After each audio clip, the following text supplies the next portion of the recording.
Welcome to another priceless video. Creamer Cats TV. If you like time travelling, then subscribe to my YouTube channel and click on the like button to preserve our heritage for future generations.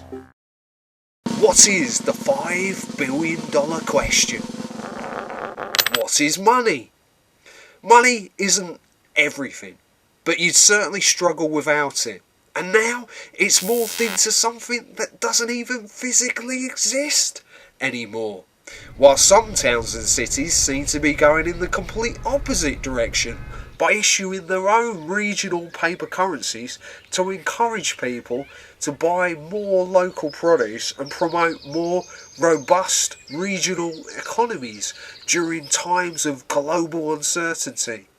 Which reminds me a bit of 18th century tokens. The mass movement of people in the early years of the Industrial Revolution put a massive strain on the supply of low denomination copper coinage. Enterprising companies decided to mint their own token coins to pay their rapidly increasing workforce. Initially, the tokens could only be spent in company shops, but as time went by, they became more widely accepted by shops and businesses further afield, perhaps giving us an insight into how money itself might have originally evolved.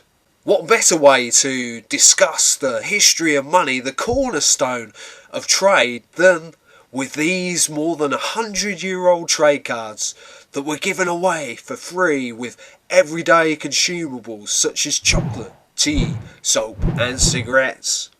Here's Chinese knife money that shows the transition from a useful, familiar, everyday item to a standardised unit of money that, whilst still retaining the rough shape of a knife, could no longer be used for its original purpose. Ancient cultures have used many unusual items as money over the centuries and up until recently, such as seashells, feathers and porcelain. No prizes for guessing what us Brits used during the Iron Age. Iron bars. That must have been a bit heavy. You can imagine what the women folk would have said if they saw a rich man with lots of iron bars in his pocket. And here is what is believed to be one of the oldest coins in the world. The earliest coins are said to come from Asia Minor, especially from the kingdom of Lydia in the 7th and 6th centuries BC, which is situated where modern-day Turkey is today. Many of the earliest coins were originally made of precious metals such as gold and silver.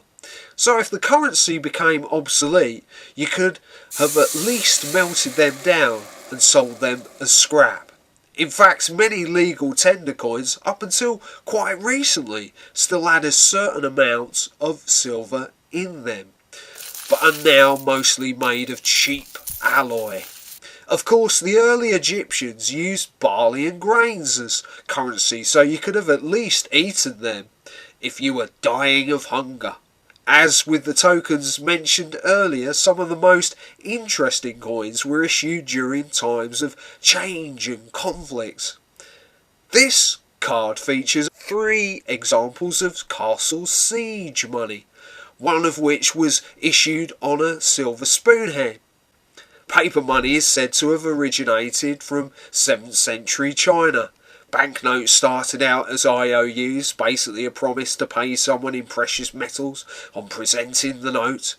As time went by, they themselves became exchanged as currency. According to these banknotes, I'm a multi-millionaire.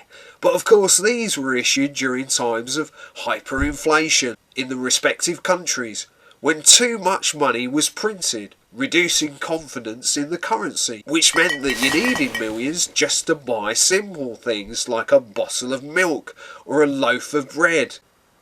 Now that you've seen that video, you might want to click on these other video adventures.